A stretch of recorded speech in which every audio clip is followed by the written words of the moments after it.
China has one of the highest debt levels we've ever seen for a developing country, and that's assuming that we know where the hidden debt is, which we probably don't. And it's the fastest growing debt we've seen, maybe ever. So I think it's a safe bet to say one way or the other, the country will deleverage, but there are different ways you can deleverage. You can deleverage by growing your way out of the debt, which, by the way, no country in history has ever done. It's always the plan, but no one's ever able to pull it off once you have heavy debt loads. You can default and restructure the debt at a haircut, or you can inflate it away. There's lots of different ways. But the magic trick to deleveraging is pretty straightforward. There's no magic to it. It's just a question of assigning the cost of the debt to somebody, to some sector of the economy. So when you default and restructure with a headache, you've assigned the cost of the debt to your credit with a headache, with a haircut. You've assigned the cost of the debt with a headache to your creditors. If you inflate it away, you've assigned the cost of the debt to savers, either the wealthy or ordinary households. If you do what Ceausescu did and you squeeze the hell out of the workers to pay down the debt, Romania paid down all of its debt in the 1980s, then you get put up for a firing squad. But then you assign the cost of the debt to the workers. So the way I look at it very simply is this is a question about how do you assign the cost of the debt, the whole issue of deleverage. So with that start, what I would argue is that there are four ways you can think about the Chinese economy. One way, the sort of the blissful way, which I don't think anybody explicitly believes that anymore, but I think a lot of people implicitly believe it. It's an implicit assumption in their models, and that is that basically we don't have a problem, right? That China's growing at 6.5%. Isn't that great? Most countries would kill for that. And so the economy is doing fine. Okay, it has a few problems, but basically we're fine. I want to address this issue of 6.5% growth because China's not growing at 6.5%, at least not in a meaningful way. And I'm not saying that it's because they're lying on the data. There's a little bit of that going on, but not as much as people think, I don't think. The reason I say that is because of what GDP means. And I won't get into a big discussion about it because in my latest blog entry, for those who are interested in a boring accounting topic, my latest blog entry on the Carnegie site, I try to address that. But the basic argument that I would make there is that when you're calculating GDP, GDP is just a measure of economic activity, and it's a measure of economic activity defined in certain ways. And what we need for GDP to be useful is a mechanism that causes this measure of economic activity somehow to conform with whatever it is that we want it to conform with. Much of GDP was developed during World War II. So at the time, among other things, we needed GDP to tell Washington the amount of resources available for the war. So GDP includes a lot of things that we might not normally think of as part of well-being, but that were part of the definition of GDP because it was developed during wartime. And one of the adjustment mechanisms is a mark-to-market mechanism. And to explain what I mean by that very simply, let's assume that there are two Chinas that are identical in every single way except in accounting treatment. So the same people doing the same thing, generating the same economic activity. Now, if in both of those Chinas you take 100 kwai and invest it in a project that's worth 20 kwai, in both cases, you immediately get a boost to GDP through the investment times some multiplier, whatever it happens to be. Now, what happens next is very important because in some cases, well, I shouldn't say in some cases, what you're supposed to do once you recognize that that investment is not worth 100 kwai, it's worth 20 kwai, is that you write it down. And as you write it down, that shows up as an expense, which shows up as a reduction in profitability, which shows up as a reduction in the value-added component of GDP, right? So you write up your GDP, and then you write it down to reflect the fact that the investment that you made had very little value. It didn't have the value that you put into it. Now, we said there are two Chinas that are identical. One China does this, it writes it down, and the other China doesn't. Those two Chinas are going to have two different GDPs. So right off the bat, that should worry us because our initial assumption is that these are identical Chinas. They're doing exactly the same thing. So if GDP is meaningful, or if it's a reasonable proxy, they should have the same GDP, but they don't. A quick aside, some people say that's incorrect because, and it's always incorrect because they say that normally the normal wear and tear on assets doesn't show up in the GDP data. And for those who are concerned, this is not normal wear and tear. This is a charge to the value of the assets. This is an actual expense, and it has to show up in the same way any other expenses do. So if you don't do the expense, you're going to show up with a higher GDP. The reason I bring that up is because if you believe that there is a substantial amount of misallocated investment, then you must believe that either it's being written down, in which case you would have to show where it's being written down because it's hard to find it being written down, or GDP must be overstated relative to an economy that would write it down, right? So from that point of view, when people say, but everything's fine in China, it's growing at 6.5%, that's good. I would argue we have to be really, really careful there because depending on your assumptions, it might not be. It might be growing at much less than that. I happen to think it's probably growing less than half that rate.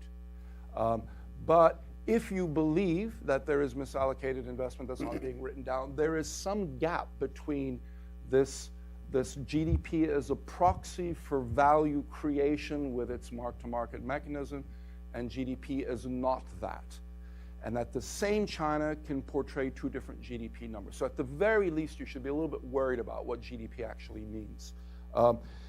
But in my first scenario where everything is fine, of course, that's not happening. This 6.5%, 7% growth, that's the real growth, the way we would measure it in other economies, and bad investments are correctly being marked to market. So the assumption there then is that we don't have a systematic problem of investment misallocation, things are fine, and also that we don't have a debt problem. If you disagree with that scenario, and I think most of us probably do, then you have three other scenarios that are possible. One scenario I'll call the reform scenario, and it's always the scenario historically whenever countries have debt problems. When you have a debt problem, you do two things. You announce that it's a liquidity problem, not a solvency problem. You just need time. And then you announce that you should never let a good crisis go to waste. We're going to implement the necessary reforms that will allow us to grow our way out of the debt, right? This is sort of for a long time, this was the model proposed in China. I think still a lot of people believe it. I have a bunch of problems with that. The problem number one is a historical problem, and that is, as I've said, whenever a country starts running into debt concerns, this is always what they do. And I've yet to find a case of a country that was able to implement reforms sufficiently to grow its way out of the debt, right? I've never seen a case. I had this discussion last year with Martin Wolf, the editor of the Financial Times, and after I got home, a week later, he sent me an email and said, "You're wrong, I found an exception. It was England after the Napoleonic Wars." Now, for reasons I won't get into, I don't think that's an exception, but it's interesting to me that this guy who knows a lot about financial history had to go back 200 years to find an exception. It is hard to grow your way out of debt. And I would argue that there's a bunch of reasons, but perhaps the most important reason, and that's the topic of my next book if I ever get around to it, is that in finance theory, we know something that we don't seem to know in economics, and that is that debt itself can constrain growth for a whole bunch of reasons. We call these financial distress costs. But I would argue that that's the problem. When you have excessive amounts of debt, the debt itself becomes a constraint on growth. And whenever you think of a case of I said this in Russia last year, and I forget his name, an economist at Beida said, "Oh no, but China did that. We grew our way out of our debt crisis in the late 90s. No, you didn't. The way that debt crisis was resolved is that basically the cost of the debt through negative real interest rates, that were severely negative. If you have negative real interest rates, you are basically forgiving debt at the expense of the lender, which is the household sector in the form of bank deposits. And the evidence of that should be a significant contraction in the household share of GDP, and the household share of GDP in the last decade collapsed right? Household consumption was roughly 46% of GDP in the year 2000, which is a really low number, not unprecedented, but low. And 10 years later, it was reported to be 35%, which is a surreal number. All they did was they delevered by assigning the cost of the debt to the household sector.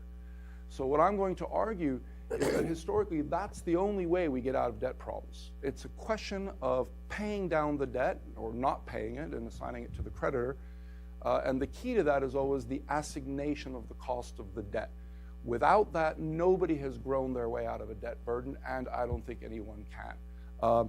But still, that's my theory. You could disagree with it. You could say it is possible for China to implement these supply-side reforms, in which case growth rates will pick up enough to outpace the growth in debt. And once that happens, we begin the process of deleveraging. Well, we've been trying this for 5 or 6 years, and it's getting worse, not better.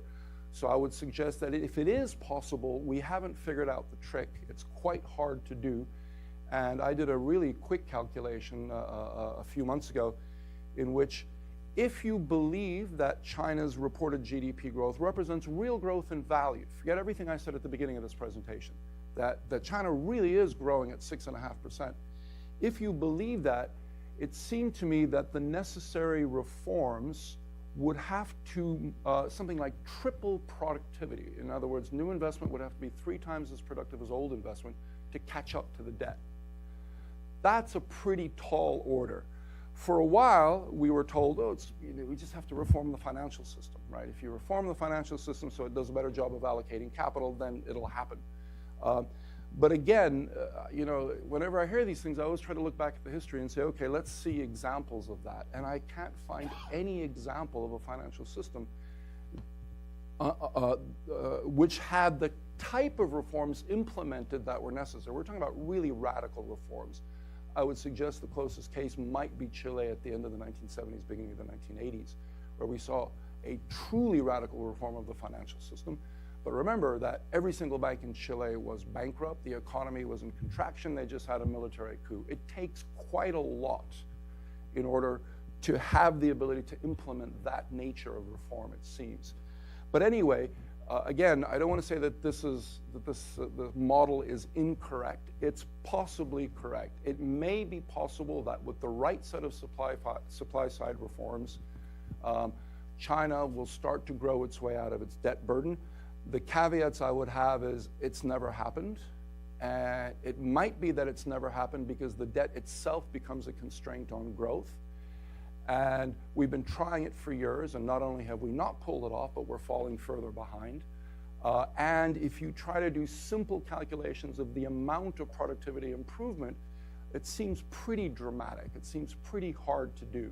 So maybe this works, maybe it doesn't.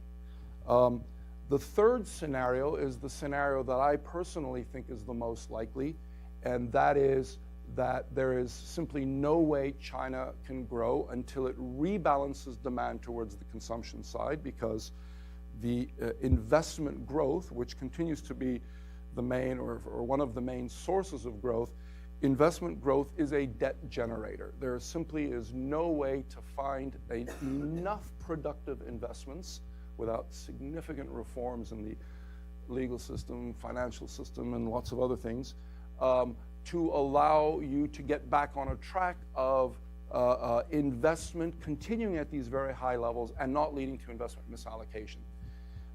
If you believe that, then you've got to bring investment growth down. But if you bring investment growth down, since that's a major source of demand, you've got to bring another source of demand up. And what are those other sources? One source is good investment, which is really taking us back to the second scenario, which I think is very unlikely. One source is the trade surplus, but China is just way too big to be able to grow through the trade surplus. And then that only leaves us with consumption. That's the only other source of growth. And if you believe, as I do, and I think it's hard to argue with the numbers, that the reason consumption is so low in China is because household income is so low. During 30 years of China growing at 10%, there was simultaneously mechanisms that transferred wealth from the household sector to net borrowers, the most important being the interest rate, so that the household share of GDP contracted to the lowest perhaps in history. then the solution's quite easy. You've got to increase the household share, right? While the economy is slowing and while investment is going down, household income has to continue growing. Now, how do you do that? If economic growth drops 3 or 4%, how do you get household income to grow at 6 or 7%? Well, once you go through all of the smoke and mirrors, it's quite simple. It's simply reversing the transfers. Instead of transferring money from the household sector to a group that ultimately we can refer to as the so-called vested interests, the local governments and the local elites, you now have to reverse that. So you have to transfer money from local governments and local elites to the household sector. There's a million ways you can do it, and the problem is so big that they're going to do them all.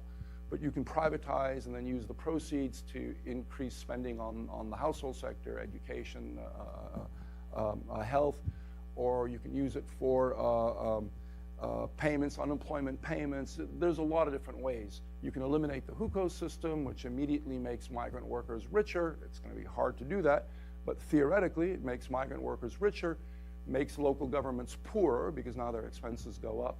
There are lots of different ways you can do it, but ultimately they boil down to the same thing. You've got to transfer wealth from the household sector, from local governments and the elite to the household sector. Now, the good news is that in China, unlike in most countries, the net position of the government is quite positive. There have been a bunch of studies. The most recent one I saw was by Thomas Piketty. He was looking at inequality in China, which of course is a problem.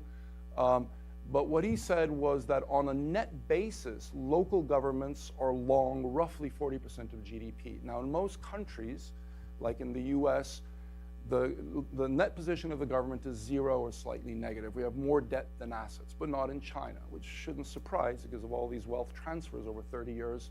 Local governments should have assets. Piketty argues, I have no idea how accurate his numbers are, but they feel good. They seem like they shouldn't be wrong. He argues that they're long, that is, they have more assets than liabilities by roughly 40%. Now, that's not so simple. If it was a company, then the problem would be solved. You sue them, liquidate the assets, pay down the debt, everyone's happy. But of course, with sovereign assets, you can't do that. It's more complicated than simply liquidating the assets and paying off the debt. The local governments have two types of assets, SOEs and real estate, and it's incredibly unlikely that they're going to liquidate massive amounts of real estate because of the impact on the banking system. But still, at least in theory, there are good, solid reasons to think that it's possible to transfer assets from local governments and local elites to the household sector. The problem is when you look at the history of debt resolutions, as I said, it's always a question of assigning the cost of the debt to some sector or the other. What you find, no big surprise, is that the groups that are politically most vulnerable, for example, in the US, the household sector, ends up one way or another eating the cost of the debt cleanup, right? It's always easier to force the cost onto politically vulnerable sectors.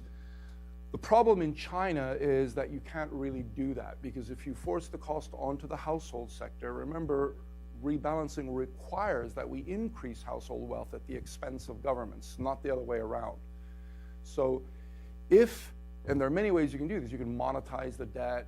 You can use financial repression, which is what they used last time. There's lots of ways you can force it onto the household sector. But if you do, then we're not going to rebalance the economy. We're going to depend more than ever on an acceleration in investment growth and in debt in order to keep growth levels reasonable. So you can't really assign the cost to the household sector, or you shouldn't, because if you do, China's not going to grow for 30 years. So who else can you assign it to? You can assign it to small and medium enterprises. They're pretty vulnerable, but they're also the only really well-functioning part of the economy. They're actually very efficient, and you don't really want to cripple them, because again, it's very hard to imagine that China will grow over the long term if small and medium enterprises are forced to absorb the cost of all of this debt. So if you don't do households and you don't do private businesses, who's left? Well, foreigners, but they're too small. You can't really assign the cost of the debt to them. And so then you're left with basically governments, local government and the central government, and for political reasons, it should probably be the local government. So that third scenario that I'm talking about involves two types of transfers in order to increase the household share of GDP, to keep consumption growing quickly so that you can bring investment down, you must transfer wealth from local governments and local elites to the household sector. And in order to deleverage, you must liquidate local government and local elite assets and use the proceeds one way or the other to pay down the debt. So you see the problem. The problem is that the solution economically, the best economic solution, is the assignation of the costs of the adjustment to those groups that most benefited from 30 years of growth, who have subsequently become very, very powerful. Now, we discovered, I apologize for repeating, I think I say this every time I speak here, but we discovered in China, we discovered the vested interests in the late 2007, early 2008. Before that, I'd never heard of vested interests, and after that, they were all over the press. And remember that it was in March 2007, I think, when Premier Wen gave that famous The Four Unbalances speech and promised it would become the top priority of Beijing to rebalance the economy. Had we read our Albert Hirschman, we would have then said, uh-oh, that's going to create a problem. That's going to create political opposition to the process of adjustment, and it seems to have done so. This is why I say that third scenario is the one that I think is the most likely, that Beijing understands what the issues are, understands how politically difficult it is to implement the necessary reforms, which is why the first thing the president did in 2012 or even earlier was begin this consolidation of power. Now, I don't like to talk too much about politics for obvious reasons, but I would argue that it's a necessary thing. The historical precedents are pretty clear about that. It is very hard to implement the types of reforms that Xi and the people around him need to implement in a decentralized system with very, very powerful opposition. And then finally, there's the fourth scenario, which is that so far I'm right. The first scenario is wrong. The second scenario is wrong. But instead of the third scenario where you systematically go about forcing through the rebalancing and the deleveraging process, you don't. And in that case, it just seems to me pretty easy to predict what happens. Debt continues to grow. Now, there are constraints on the growth of debt, but people always say it's not a problem. We just get the PBOC, the People's Bank of China, to monetize the growth in debt. You can have debt grow as much as you want, as long as you have a credible central bank that's able to monetize it. Let's assume credibility is infinite. The problem there is that monetizing debt doesn't create debt. It simply transfers resources from those who are long monetary assets, which is the household sector through savings deposits. So if you allow debt to continue growing, at some point you begin to counter, and maybe we're there. Last year, about a fifth of the new debt was monetized. But at some point, you start putting downward pressure on the growth in household income. And remember, we've got to get it up, not down. So if you accept the fourth scenario, then this keeps on going until it stops. And when does it stop? We don't know. There's no formula that tells us when you run out of debt capacity. Lots of things. That's part of my next book. That's part of my first book too. Why do we have crises? The point that I would make there, though, is that one of the things that always kills me is when people say, you know, Pettis is wrong because we haven't had a crisis yet. And I always say, yeah, but what I said was we have a really big debt problem and we're not going to have a crisis. So the fact that we haven't had a crisis doesn't mean that it was wrong. The problem there is, I think, when you speak to most economists and you ask them, what is the problem with too much debt? They'll say, you might have a crisis. And no, a crisis is a brutally painful way, but it's a way of resolving a debt problem. The problem of too much debt is the too much debt itself. And if you don't have a crisis, as we saw in Japan, which has always been my favorite example of what we should look out for in China. In Japan, we went from an economy that everyone knew would become the biggest economy in the world by the end of the last century, which was roughly 17% of global GDP, which today is 6% of global GDP. And I don't think we are astonished enough by that. I can't find any case except in war where a country lost such a dramatic share of global GDP. To me, that's the problem with too much debt. It's that it stops growth, right? So let me recap then, and then we can open up to questions. The way I see it is that logically, there's only a few ways you can think about China. You can think that things are fine, and we don't really need dramatic reforms, that this is good growth, we just need to keep this going. You can think that the basic model is okay, but it's showing its age. We need reforms, call them supply-side reforms if you want, that'll cause productivity growth to pick up so that we can get this temporary glitch where debt's growing faster than debt capacity, where we can get it behind us.